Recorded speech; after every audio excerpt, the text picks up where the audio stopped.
day with me when I'm doing a podcast recording.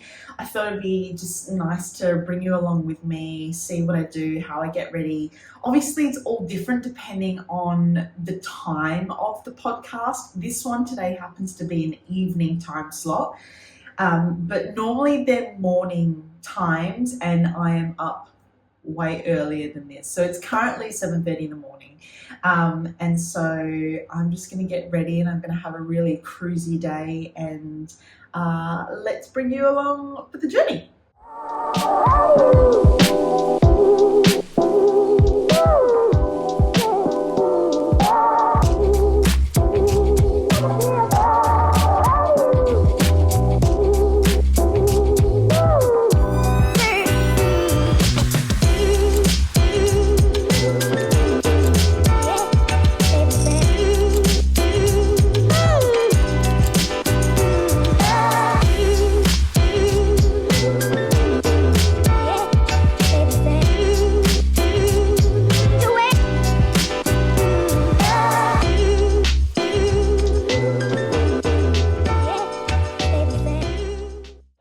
Routine is really simple. I don't like to wear a lot of makeup, and days where I am recording are pretty much the only days I'll wear makeup unless I've got some event to go to, which is not very often.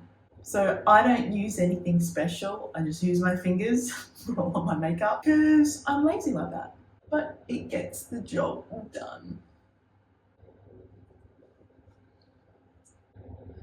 Use this everywhere just because I love it.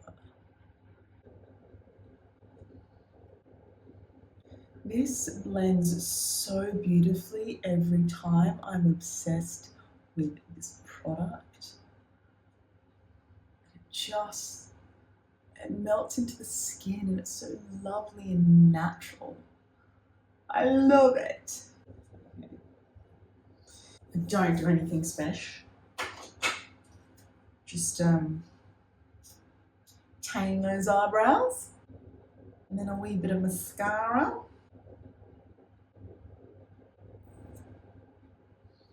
and then with the lips I go in with my balm,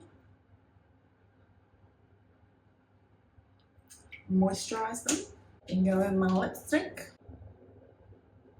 It's fairly natural, which I like, and if I want more, I'm just going with the gloss. That's it. So that's the makeup routine. Fairly simple, straightforward. It takes me even quicker when I'm not moving around a camera and trying to figure out if I'm doing everything correct. And I think what I'll do with my hair is, I think I'll curl it. I like it when it's curly. I got a haircut a little while ago and I got these short little bangy bits and layers at the front, which I haven't had in probably more than 10 years. So I'm trying to figure out how to wear it, and I just don't like it when it's straight. It just falls nicer when it's curled. So I'm going to do that and then show you the end result. See you soon.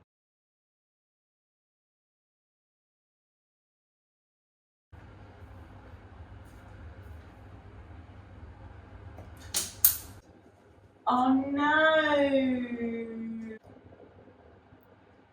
Just broke my pipette. Like, just snapped off. So I guess I'll just be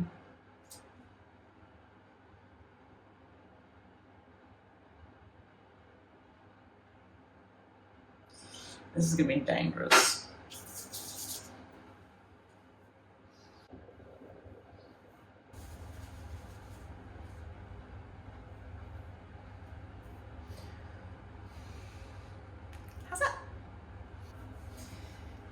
She's done.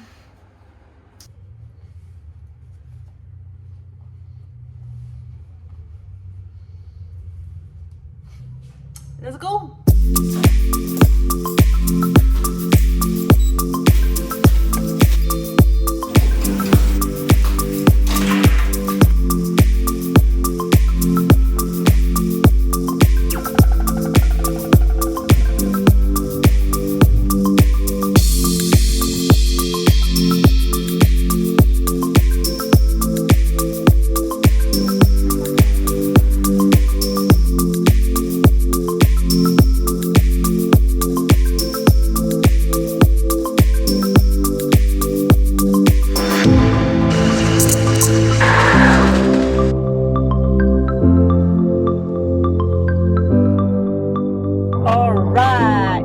just got my coffee. Is anyone else a coffee snob? Like, you need to get a specific coffee from a specific cafe, from a specific barista. Struggle is real, and it's definitely, I go to the same place, same person, pretty much the same time, every day. Anyway, I thought I would tell you quickly about my podcasting process. Not the whole process, just my emailing process. Because everyone, like, the most common thing I get asked is, how do I get my guests? And it's pretty simple, and that is you email them. There's no special way. It is literally, I figure out all of the people that I would love to have on the show, all of the people that are fascinating and intriguing, or have achieved something really cool, or have been through something that could be helpful to me and my audience. Then I'm going to email them. So I'm generally emailing up to 20 people per week. I generally get 3 responses, and generally out of those 3, one of them is a yes. So the strategy is keep emailing up to 20 people every single week until I get 4 to 6 yeses.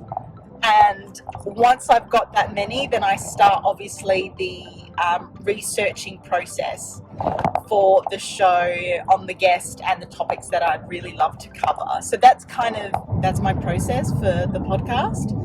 It's nothing special, and I certainly make sure that I try and email my, like, sky is the limit, sky in the pie type guests who I wouldn't think would even get back to me, let alone say no.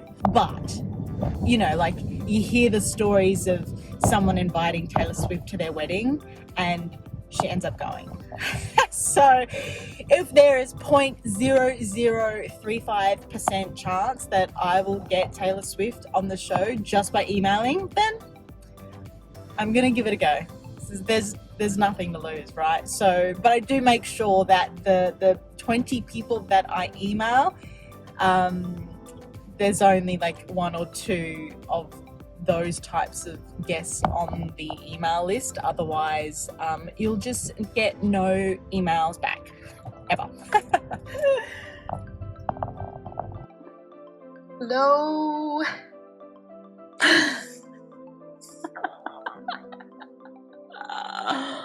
Oh, wow. Even after 4 years, I still am so awkward. My introductions are just cringy. I'm cringy. I can't look or watch myself. This is probably got to be the hardest process of having a podcast, and that's the editing process, and trying not to be critical of myself and just being really objective just to get the job done. Hello.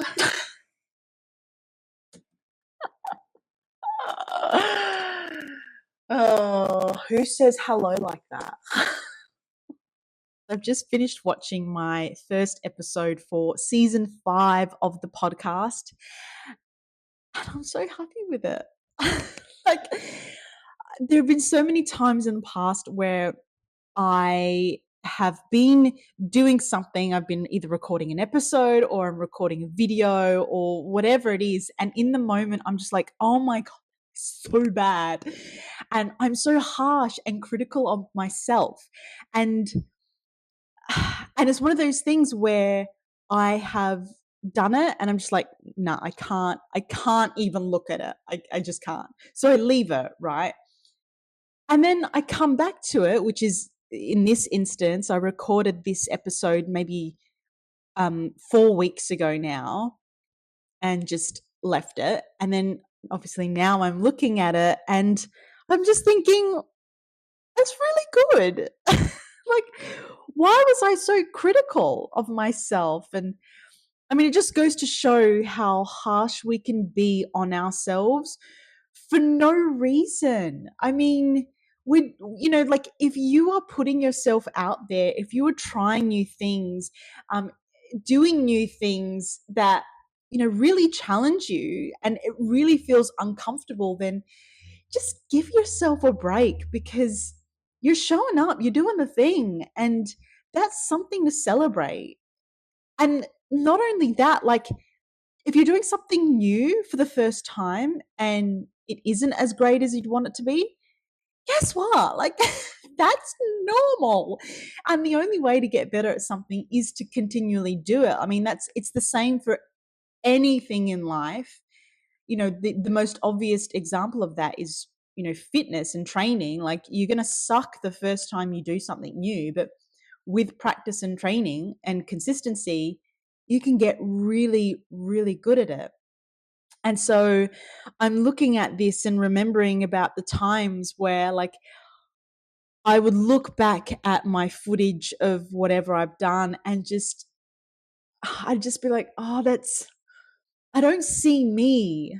And that's what I'm so proud of in this episode that I've recorded, and just looking at it now, I see me, and I'm so happy with that because, not like in the past, it's not like I haven't been showing up as me. It's just this more held back version because of that insecurity of sounding dumb or just, yeah, it's that overthinking, right? And so I wanted to say, if you're doing something that you are really uncomfortable with, just keep going because the more you do it, the better you'll become. And at the end of the day, showing up as you is the best thing that you can do. And I look at what I've done now and I'm really proud. And, we should all be saying that for ourselves, to ourselves, when we do show up,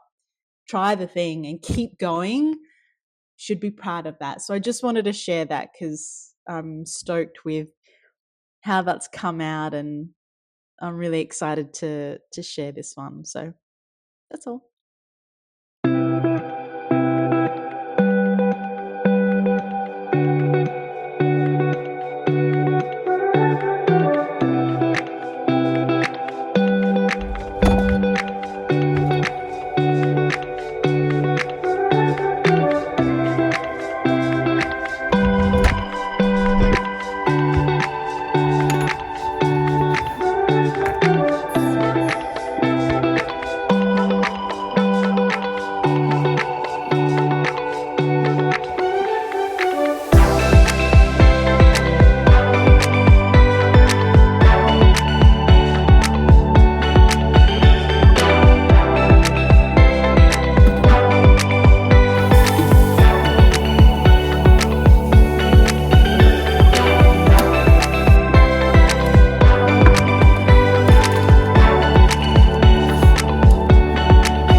It's 4 o'clock, and now is the time I generally start to get a bit nervous before the podcast interviews. And so, what I like to do is sit down and look at all the questions that I have, all the research that I have, and just make sure it's in my brain. I mean, even though I can have questions laid out, it may not go that way at all. And it really depends on the guest and what's being said. And because I really like to make sure the conversation flows.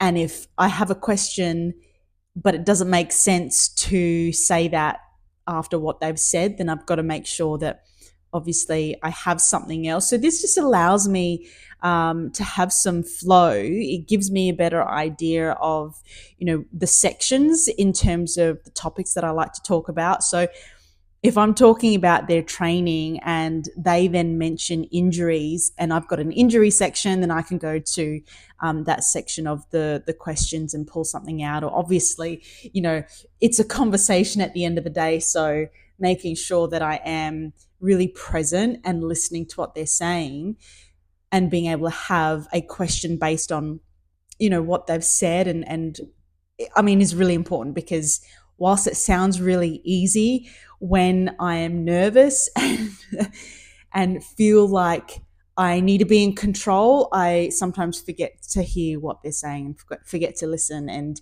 I'm concentrating too much on what I'm about to say. So that's something that helps me if I've got the questions there and I know what's coming and I know the format of the questions, then I'm able to make things flow a lot better, even if I have to go off the questions or I have to jump around the questions. Because at the end of the day, I have these questions because I'm really interested in these certain topics and themes, and I want to make sure that I ask them, but I also want to make sure that I'm being really present and actively listening to what they're saying so that I can engage in a normal and enjoyable conversation as well. So that's what I'm going to start to do now. It's 2.5 hours before the actual interview, and then I'll let you know once I start setting up in the studio.